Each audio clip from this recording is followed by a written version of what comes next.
हिंदुस्तान के जाने माने शहर मुंबई में अनुराग अपनी माँ गीता और बहन सीमा के साथ रहता था। अनुराग के बाऊजी विराट साहब उसके बचपन में ही इस दुनिया से कूच कर गए थे और एक माह पहले ही उसकी शादी विशाली से हुई थी। दरअसल अनुराग और विशाली एक साथ यूनिवर्सिटी में पढ़ते थे और वहीं से उनके बीच मोहब्बत हुई और फिर शादी। विशाली अमीर लड़की थी तो लोगों का कहना था कि वो शायद ही जिम्मेदारियों को और ससुराल को समझ पाएगी। शादी के बाद एक रोज विशाली अपने कमरे में मेकअप कर रही थी कि नंद बोली, अरे भाभी जी, आप क्या ये सब मेकअप बिखेड़ा कर रही हैं? बाहर चले ना, माँ ने ये दूसरी बार मुझे आपको बुलाने भेजा है। इस बार आप ना गई तो आपका तो पता नहीं, मुझे मार जरूर पड़ जाएगी माँ से। हाँ बस एक मिनट, ये लिपस्टिक और ब्लश ऑन लगा लूं फिर चलते हैं। ये कहकर घर की इकलौती और नई नवेली दुल्हन विशाली फिर से मेकअप करने में बिजी हो गई और उसके पास खड़ी उसकी नंद सीमा अपनी भाभी को देखने लग गई। अरे बाप रे भाभी, आपकी पलकें तो जवानी में ही छड़ गई।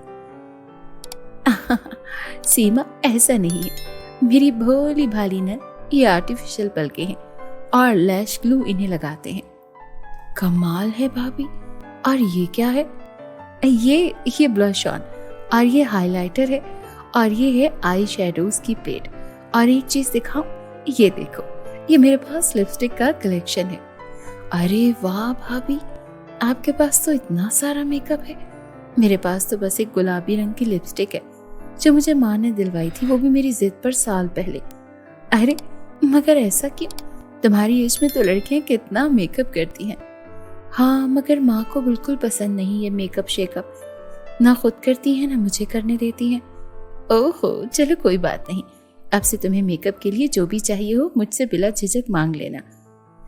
इससे अच्छा ये नहीं है कि आप ही मेरा मेकअप कर दिया करें, क्योंकि सच बताऊं मुझे मेकअप का भी नहीं पता, मुझे नहीं आता मेकअप शेकअप। चलो इट्स ओके, आओ यहाँ बैठो, मैं कर दूं तुम्हारा मेकअप। अब सीमा चहकती हुई फौरन चेयर पर आ बैठी और विशाली ने बड़े प्यार से उसका मेकअप स्टार्ट कर दिया। इस दौरान वो दोनों भूल ही गईं कि बाहर गीता ने विशाली को बुलाया था। जब काफी देर विशाली को और सीमा को बाहर ना आई तो उसकी सास गीता खुद विशाली के कमरे में आ गई और वहां का नजारा देख गीता का पारा हाई हो गया। अरे वाह, क्या कहने। सीमा, तुझे भला क्यों भेजा था कमरे में, ये लेप आप होती करवाने? हाँ माँ, वो बस थोड़ा सा ऐसे ही मन किया तो। माँ जी, आप सीमा पर नाराज मत हो, इसे मैंने ही रोक रखा था, शायद आपने इसे ध्यान से नहीं देखा। देखी ना, थोड़ी सी मेकअप से कितनी सुंदर लग रही है हमारी सीमा। सुंदर? एक नंबर की भूतनी लग रही है, बिल्कुल तेरी तरह। ऐसी माँ, जा और जल्दी से एक गोले कंडे को धोकर फौरन रसोई में मेहमानों का नाश्ता देख। माँ की डांट फटकार सुनकर सीमा सहम गई और कमरे से चुपचाप वॉशरूम फेस वॉश करने चली गई। सुन लड़की, मेरी बेटी से दूर रह तो अच्छा होगा, सुना? खबरदार जो इसे खुद जैसा बनाने की कोशिश भी की तो। क्यों माँ जी, मेरी जैसी बनने में क्या मसला है? कोई एक हो तो बताऊं। घर के काम काज छोड़ छाड़ कर ये अगर सुर्खी बॉर्डर में पड़ी रहेगी तो बस गई इस घर गृहस्थी।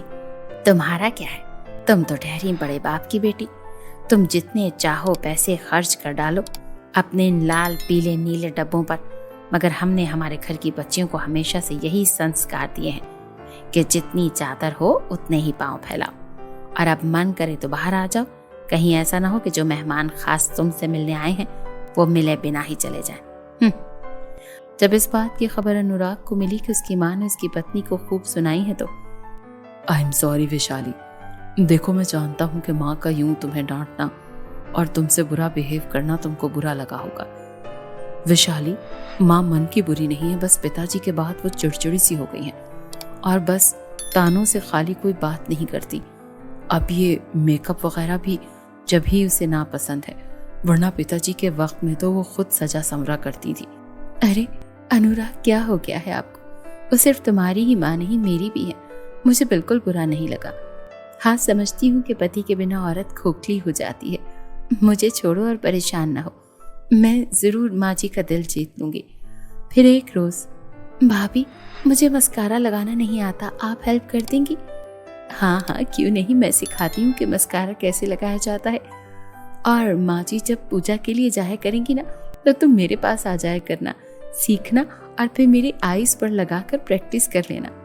दिन और वक्त का पहिया घूमता रहा और एक रोज, सीमा, अरे ओ सीमा, अरे कहाँ है तू? विशाली, अरे कोई घर में है भी या नहीं?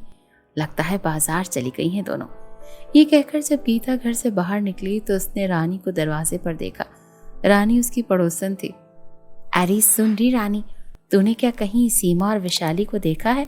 हाँ हाँ, साथ ही थी दोनों, गली के कोने तक गई हैं।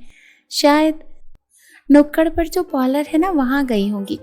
वैसे बुरा ना मानो तो एक बात कहूँ गीता, ये तेरी बेटी भी ना तेरी बहू की तरह ही निकली, बस मेकअप शेकअप और घूमना फिरना, जैसी भाभी वैसी नंद। ये सुनकर गीता के तन बदन में आग लग गई। उसने सोचा, आज या तो आर या पार, आज विशाली को नहीं छोड़ेगी।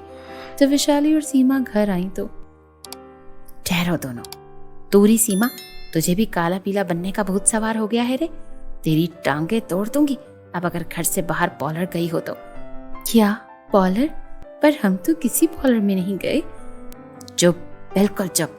विशाली, तेरे आने से सीमा बिगड़ गई है। बस जब देखो लेपा पोती, तूने मेरी अच्छी भली लड़की बिगाड़ दी। तू बहुत बुरी है, बहुत बुरी।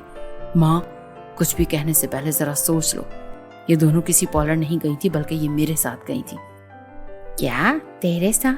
हाँ, मेरे साथ। माँ जी देखे, बगैर किसी पार्लर या इंस्टीट्यूट से सीखे बिना हमारी सीमा ने एक लड़की का इतना अच्छा मेकअप किया कि मेकअप के कंपटीशन में फर्स्ट आई है सीमा।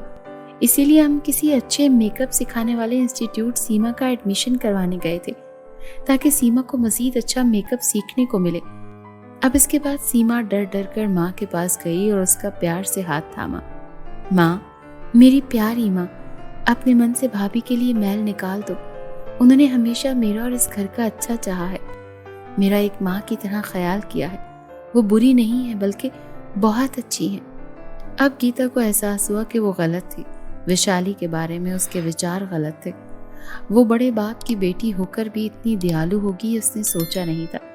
फिर गीता ने बहू और बेटी दोनों को गले लगा लिया और अनुराग से बोली, बेटा, मुझे माफ कर देना, पर फख्र है मुझे, मेरे घर के लिए ऐसी ही अच्छी और संस्कारी लक्ष्मी की जरूरत थी।